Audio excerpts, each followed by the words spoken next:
let's go watch it in 2D. No, let's go watch it in 3D. But if we watch it in 3D, then is it worth the cost? You never talk about your past. I don't remember much.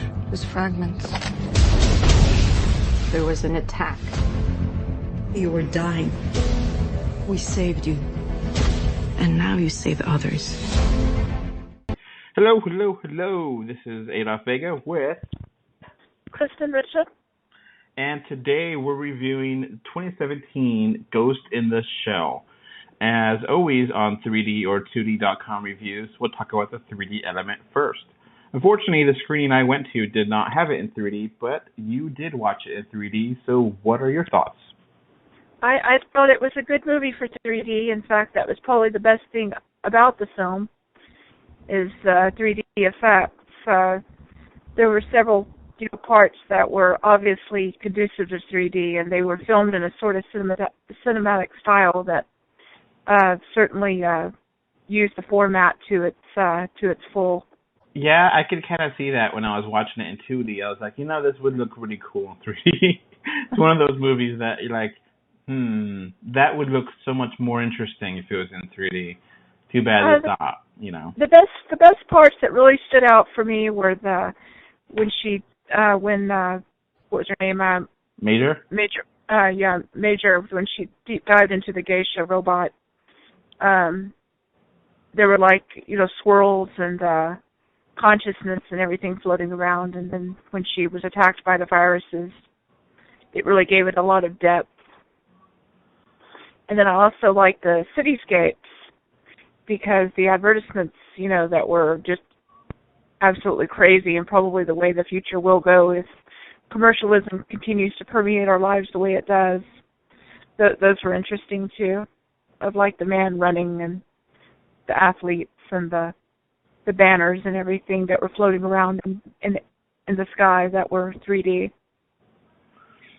Yeah, I found that interesting because the visuals, when I watched it in 2D, the visuals didn't really, I found them kind of distracting, and I found them kind of over the top, but I think if I saw it in 3D, it would be more interesting to look at. But in 2D, it's just kind of okay, I get it, it's pretty, but it didn't really grab me. It almost appeared as though they were pushing the format to its max. There were some frames that were kind of tricky to the eye to pick up on. It almost seemed like there was a slight little glitch or something in it every now and then that would just kind of trick the eye for a second. It was almost moving at a faster frame rate than what the eye was able to calculate.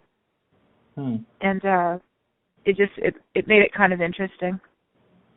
Made it very busy. Okay. So there was good depth and pop-out 3D? There were a few pop-outs and the explosions and so forth. They weren't overdone, though. I actually remember a couple of occasions during the fight scenes when pop-out came out. But they did it so subtly that it surprised the audience, or at least it surprised me when it happened. You weren't sitting there anticipating that it was going to fly out. It would fly out at an odd time when you weren't expecting it.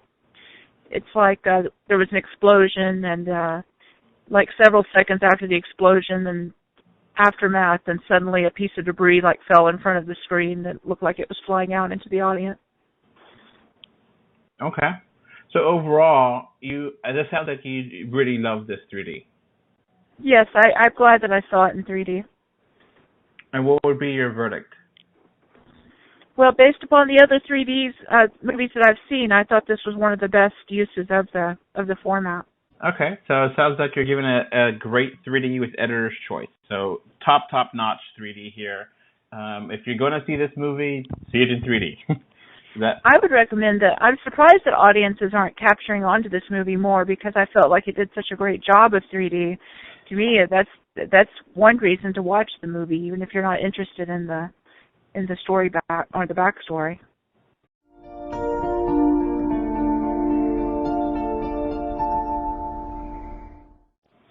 Okay. Well, now let's get on to the movie itself. So, as we talk about this movie first, I want to point out the reason why Christian's part of this review is we actually have two different ways going into this movie. I have never seen Ghost in the Shell as original animated movie from the 1990s, or the TV show anime. So I have no idea any of this background. Christian, you're the opposite. You watch the movie and you have a lot of experience with the anime TV show, correct? I do. I've been watching Ghost in the Shell since the first movie came out in '95.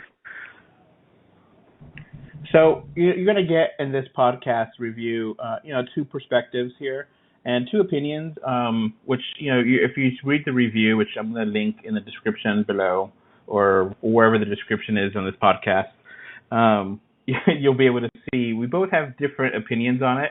I think we're both, how to put this, we both don't think it's a great movie, to put it nicely. So let me get started with this story. I'm going to try to not have spoilers here, best we can.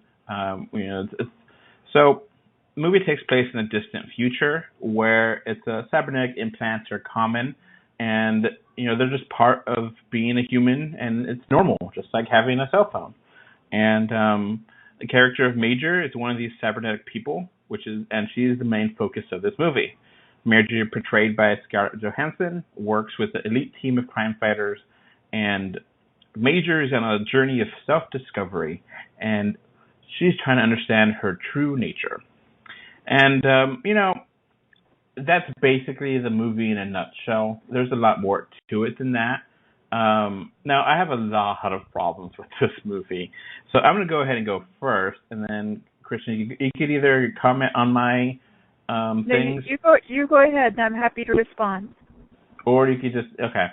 So the movie starts off with two little blocks of text on the screen, give you some basic information.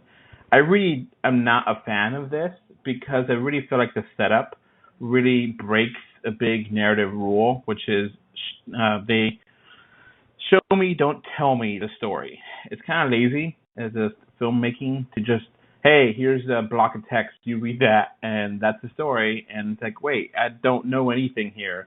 I'm walking into this totally outside of the spectrum of knowing anything, and I don't know anything. Don't tell me the story, show it to me. Show me the cutscenes. Show me what led to where we are. So that's one thing, first of all. I'm guessing that didn't bother you at all. It didn't. The whole cinematography reminded me a lot of Ridley Scott's Blade Runner, and it started off with text, too. It didn't make the movie any more or less enjoyable, at least the Blade Runner example, because the movie stood on its own, even absent of that. And if you wanted to go back and watch the text or read the text later, then it would kind of fill in, some of the blanks that you may have missed. But I felt like the whole cinematography of the film was really Ridley Scott based and very influenced. I think it would have been a better movie if they'd had Ridley Scott actually direct it. Okay.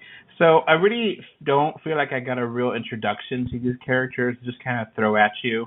And specifically one character of Amorelli is really odd because he only speaks in Japanese. I don't know if you caught this, but he speaks to Japanese. Everyone understands him, and they speak to him in English. So it's just kind of jarring to have one character only speak in Japanese, and it kind of slows down the movie to read the text. And the text was all over the place. It was like on the bottom, on the right, on the left. And right, I did notice that the subtitles were all over the place, but I think that the reason that the director did that is because when a person is speaking in a different language, all of a sudden you pay attention, and everything that what was his name again? Aramaki said was important, and he was a man of few words, and I think they did that in order to grab the audience's attention to make them focus on that character. And again, drawing comparisons to Blade Runner, They did that in Blade Runner 2, where they spoke kind of a street language, and it had subtitles as well, but it was English and then the street language, just like it was English and Japanese. I sort of gathered that everybody had cybernetic enhancements in order to be able to understand multiple languages, so I was able to pass that off, that these people weren't necessarily multilingual by learning, but were just simply had chips inside of their brains that were able to listen to other languages and be able to decode them. I wish they would have actually shown that. It would have been nice. It would have been nice. But again, that's what I read into it. So, like subtitles don't bother me. That's not the problem. For me, it was just inconsistent. And, if they had other characters speaking in Japanese, I feel more comfortable with it. But because it's just one person, it just really bothered me. So that was a problem for me to start off with. If they wanted the movie to be really good, they would have done the whole thing in Japanese. Or more of it. That way you feel that... Certainly more of it. Yes, certainly more of it. So, speaking of Japanese, it seems like this movie is set in Japan, but I don't really feel it to be authentic to that location. I think the visuals, like you said before, are gorgeous, but I think it's kind of overdone, and I kind of think they're a little bit of a distraction to be flashy for flashy's sake, and I kind of think that it just... Look, I've never been to Japan. I'm not a Japanese person. But from what I've known of the country, the setting doesn't feel right. I couldn't suspend my disbelief and accept this world being futuristic and all. It just feels very alien and not true, And I don't know if I can agree with that. Okay, go ahead. Tokyo is already crazy over the top in this day and age. Tokyo has been over the top since the 80s with crazy lights and advertisements. And if the city must use more kilowatt hours in a single night than, Dallas probably uses in a month.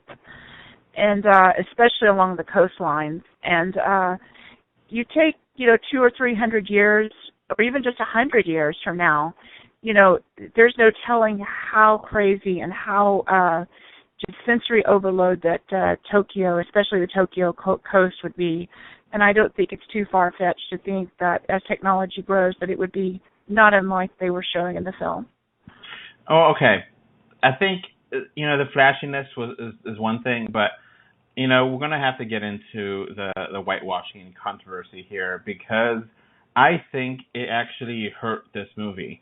And that's what I'm more thinking about, where it's such a diverse cast that I don't believe that could actually really exist, because Japan is very well known to not be welcome to foreigners and different races and ethnicities. So it really felt strange for me to have this very diverse cast, and I think it would have felt more authentic if they did have more Asian or Japanese actual actors in this, than to have an entirely American Western,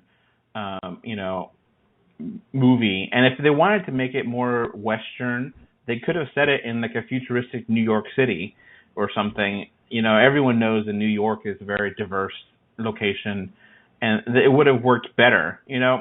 So an example here, in Suicide Squad, in last year's 2016 movie, they changed the character of Deadshot to be Will Smith. In the actual comics, it's a white man, and in this movie, it's a black man, Will Smith, and I didn't mind because I really like his character.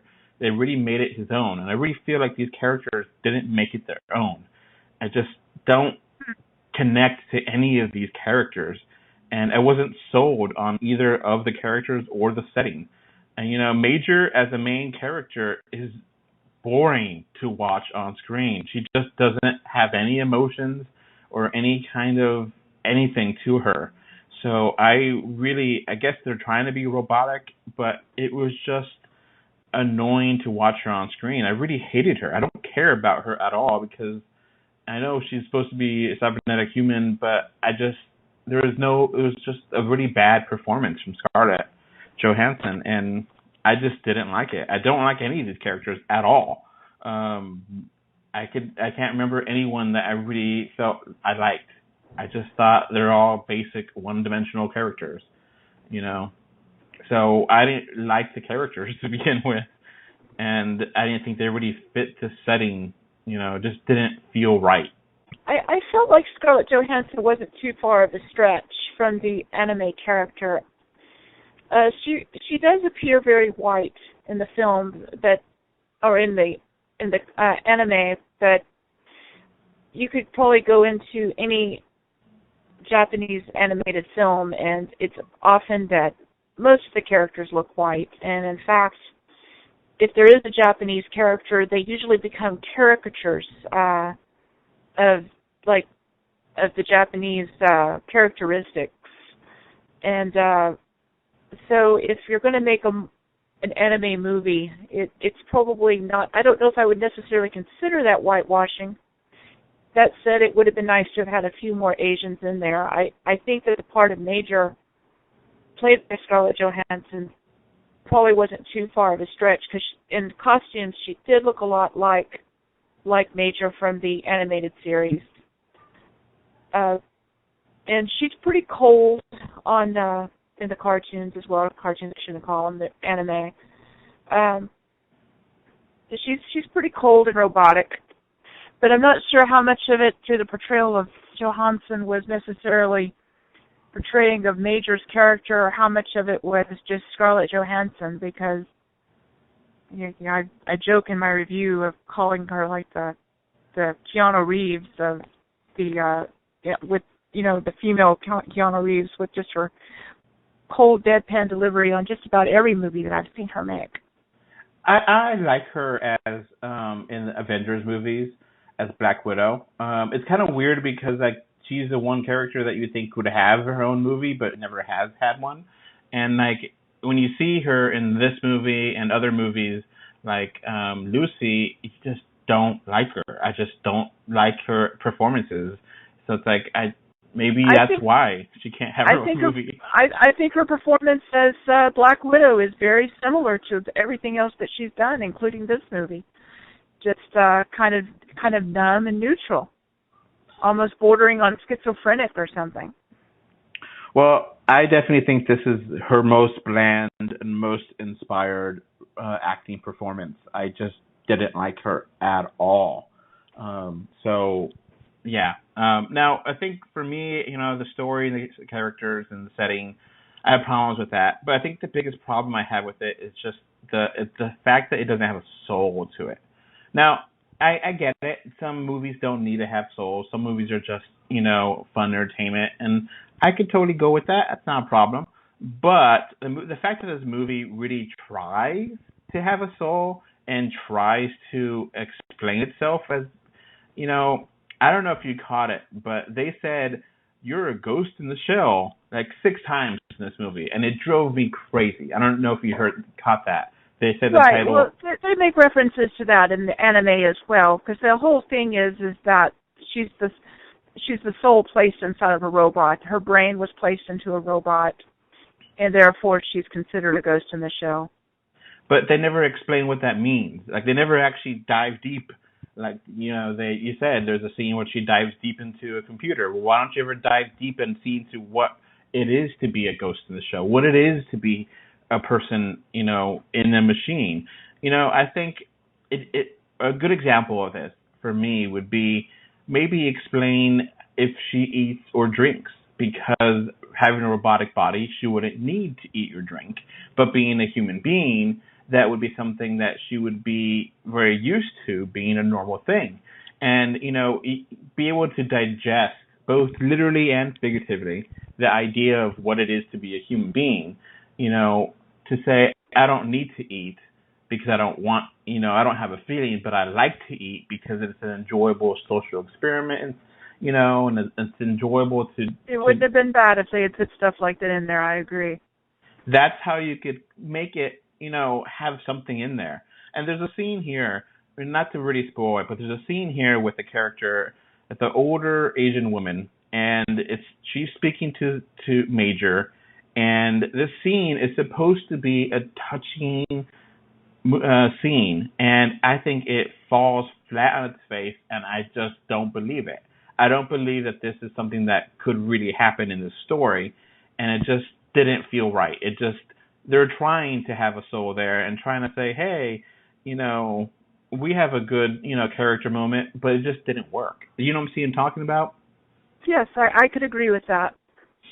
So, it's devoid of any it's almost like they went too far with her trying to find out about her past. And I'm perfectly okay with that idea, but they just didn't execute. And, it's also, one of those things where what is it to be, is she really starting to think about what it is to be a human being? I mean, how is it to be human in this world? What is there limitations to what body parts can be, created and being cybernetic? Is there such a thing where you gone too far, or they kind of mentioned that, but it just feels like they really had much more to chew on, but they didn't go there. They were just trying to have a really cool action scene here and there, and it just doesn't have any emotional resonance, and I just feel like it's really rushed and poor scripted. And what limitations are there to Major's body?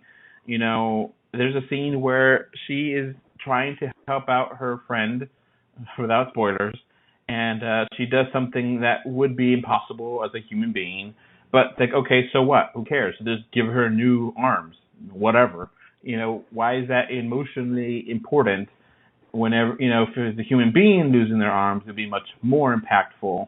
I get what they're trying to do, but it just didn't work. So maybe, I don't know. I just want to know more about this world, and this movie didn't give me that. And I see like they can do it. You can sense there's more to it. Maybe in the anime they cover this. I don't know. What do you think? I think the animated series may have touched on some of these things, but that's because they had hours and hours of shows to be able to do it. That said, they still could have done more than what they did.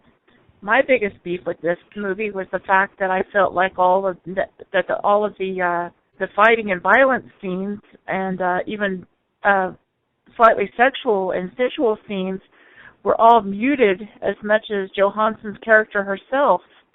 I just never did feel like they went far enough with the insanity. The anime has some really insane concepts in it, and I just felt like the movie just was muted because they wanted to get like some sort of PG-13 rating, and I felt like the movie should have been so much more just insane and bombastic to the audience that may have begun to make up for some of the shortcomings of the movie. I could see that. I just didn't feel like it went far enough. A lot of the violence was off camera, and that just really drove me crazy. Like somebody was about to shoot somebody, and they was like, he'd point the gun, and they would cut to another scene. And I'm just like, oh my God, this is like made for television violence type stuff. And I paid money to see this movie, and when you're an adult going into a movie to watch, something that has action or violence in it, you don't want it to be off screen. Yeah, it feels like they try to make it quote unquote mainstream, and then now they made it so mainstream that it lost any bite that it might have had originally, and it lost its soul in there, and it just is not complete to what it. I could feel it. I never seen it. I don't know any of the original stuff, but you can kind of feel that there's more to it than this, and there's it could just. For me, okay, I thought it was really boring, and that's ultimately why I didn't like this movie. And I didn't like the characters. I didn't like the setting. I didn't like it just didn't have a soul. For me, it just felt like I was lost. I felt like certain things were not explained very well, and that it just kind of threw you in there. And it's like, okay, that's fine for a degree, but I really don't know what's going on some of the time, and I don't know if I care. And for me, I'll go ahead and give my verdict here. I think I really despise this movie. I really wish it could be better. I could see how a good movie could be in here, but for me, this is a failure, a massive failure that no substance to it, and I give it a 3 out of 10. Now, let's go. I was going to respond to that. I was going to say that I think I probably gave it a lot of props or free passes because I was familiar with the genre. So a person like me going in may not have realized that I wasn't being spoon-fed the storyline. You got to realize that probably most of the people that are watching this movie aren't anime nerds like I am. So I would probably agree that the movie did fail on that level. But I just felt like everything was muted, and I kept sensing that there could be a good movie in there too. But about halfway through the film, I started realizing that wasn't the movie that I was going to get. Okay, so what did you like about it? Because obviously you like it more than me, but what is that? I liked that it sort of touched again on robotics and humans, sort of in the way that Philip K. Dick did with this, helping in the screenplay of Blade Runner. That I thought that Blade Runner kind of flopped too, but people started going back to it and revisiting it, and now it's considered a masterpiece. I don't think history will be so kind to this movie because it just was so muted. There was just no insanity in the movie that people can go back or would even want to go back and revisit. Just the villain was kind of he's supposed to be kind of crazy, but in the anime, the hacker, also known as the Laughing Man, in the anime is just insane, and that you kind of have an understanding of toward the end of this movie why he's doing what he's doing and why he might be justified in some sort of way. But I just didn't feel like he went far enough for somebody that had the crazy passion that the villain of this genre is supposed to have. And there were no backstories for people to go back and revisit. In Blade Runner there was a forbidden romance. There was questions of whether the police officer that was hunting people the androids was or was not an android himself, and it started making questions about everybody, and the whole freaking cast might have been robot. And it started blurring the lines to where the audience couldn't tell, and it was never revealed. This movie never did any of that. Everything was so clear, cut, and dry, and just from the very first viewing, and there just wasn't a whole lot to go back to watch again. And I gave it a little bit better score than you did, I think, because I was happy to see it back in the cinema, and I was happy to have another viewpoint or vantage point for the genre. But seeing how most of the audiences have not had any background in the story, I could understand your low score. I gave it a 6 out of 10. So, Christin, do you think actual fans of Ghost in the Shell should watch this movie? I think they might be disappointed by the movie, but I would recommend it. That's the reason that I went to see the movie, and that's the reason that I gave it a better review than you. Now, we talked a lot about the movie here. You mentioned at least 4 times Blade Runner, and Blade Runner is actually going to get a sequel this year. And I usually don't like to compare movies, but I think this actually is really good to compare it to. Now, I think Blade Runner, I agree with you that it's a much better movie than this, but I kind of think that it has a lot of soul, which is good, but I think it's really slow and it's really boring, and I just can't watch it. I could respect the movie because it has great visuals for the time and has a really interesting things it's saying, but I just think it was really slow and really kind of boring for me to be able to watch it again. But that's just me. I just could not get into that one. That's Ridley Scott's style, though, and I really felt like the director of this movie, of Ghost in the Shell, was really going after a very similar slow stir. But unfortunately, like I said, the directive of as far as the muted violence, the muted insanity, the muted plot just didn't give it as much of a soulful movie that will stand the test of time. Okay. What else do you want to say about this movie? just could have been a better movie. It just could have been. I agree with you 100% on that. It just could have been a better movie. It kind of reminded me of other movies that I've seen recently that have been churned out that just could have been better movies. And again, I don't want to just keep drawing comparisons, but Batman versus Superman could have been a better movie as well. So well, yeah. So I'm just tired of. I'm getting weary of going into the movies and being disappointed by the entire breadth of the movie, and I'm wondering if that's a new style that I'm just going to have to get used to in this new age of pop culture and cinema.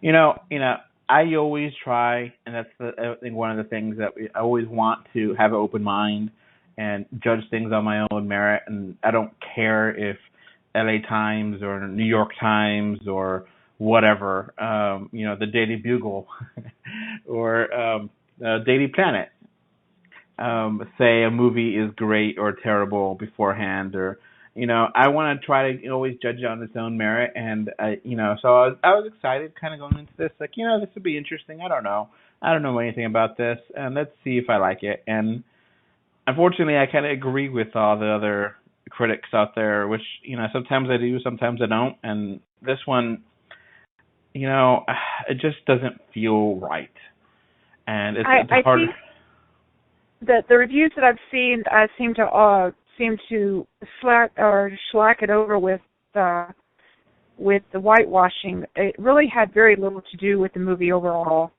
and I wish that the critics wouldn't have taken the easy way out, and they would have actually attacked the film on the merits outside of that.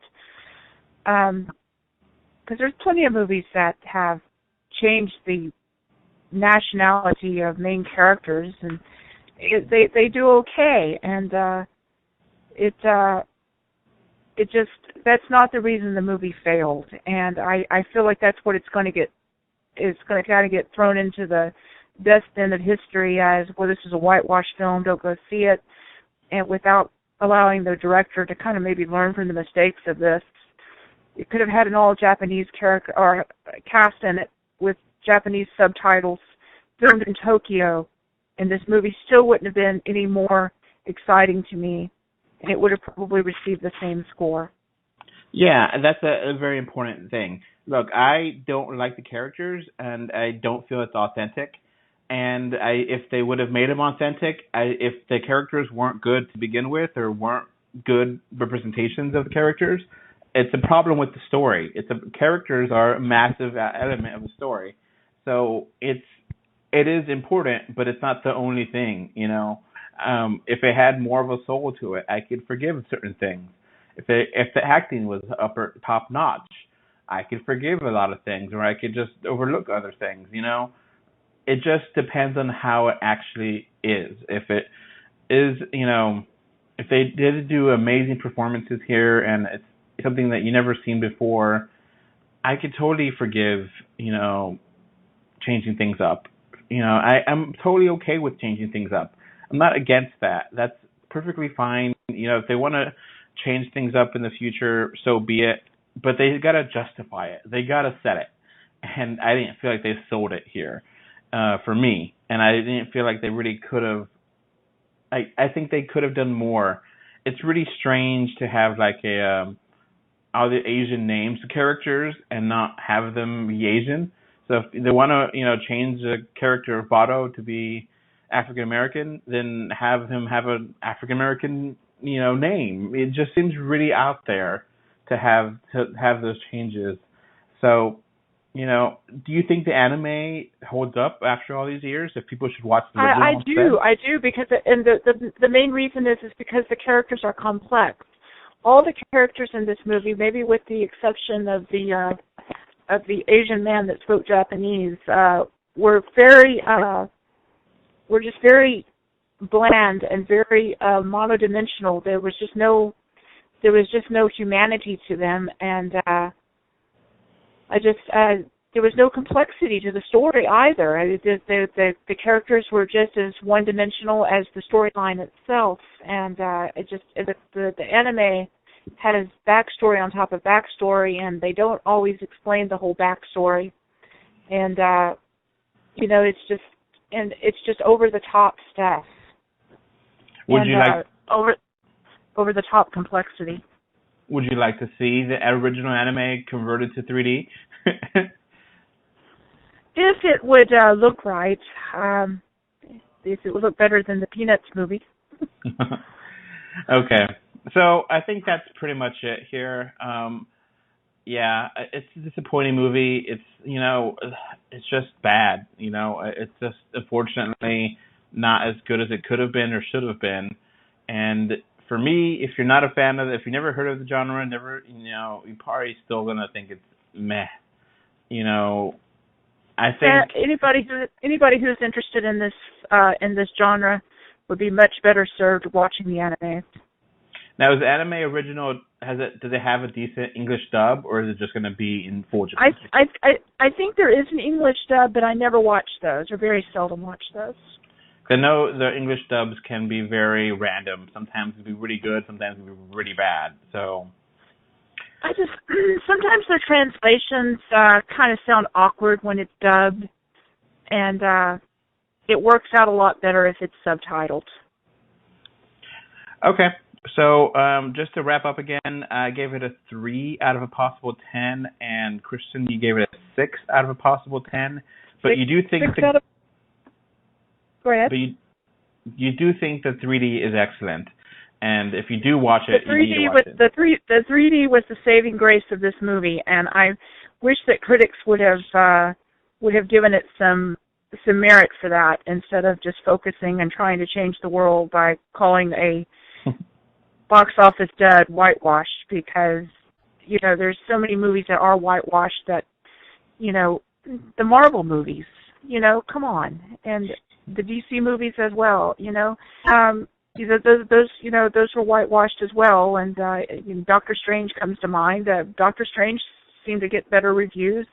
It was no more, no less whitewashed than this movie, and the reason that Doctor Strange did well and this one did bad is because one story was complex and one wasn't. Yeah, and we should probably do a Doctor Strange review together. We haven't ever done that. That's one of the movies that, unfortunately, it came out at a time where it was right between holidays, and it just became really hard to get time to record. So we got to do that before, we got to do that one day. Yeah, but I'd enjoy that. I have a lot of backstory with Doctor Strange as much as with this movie, so I'm certainly a fan of that story. All right, well, I think that's going to be it for tonight. Thank you for listening, and hope you enjoyed this podcast. Bye. Bye, everyone.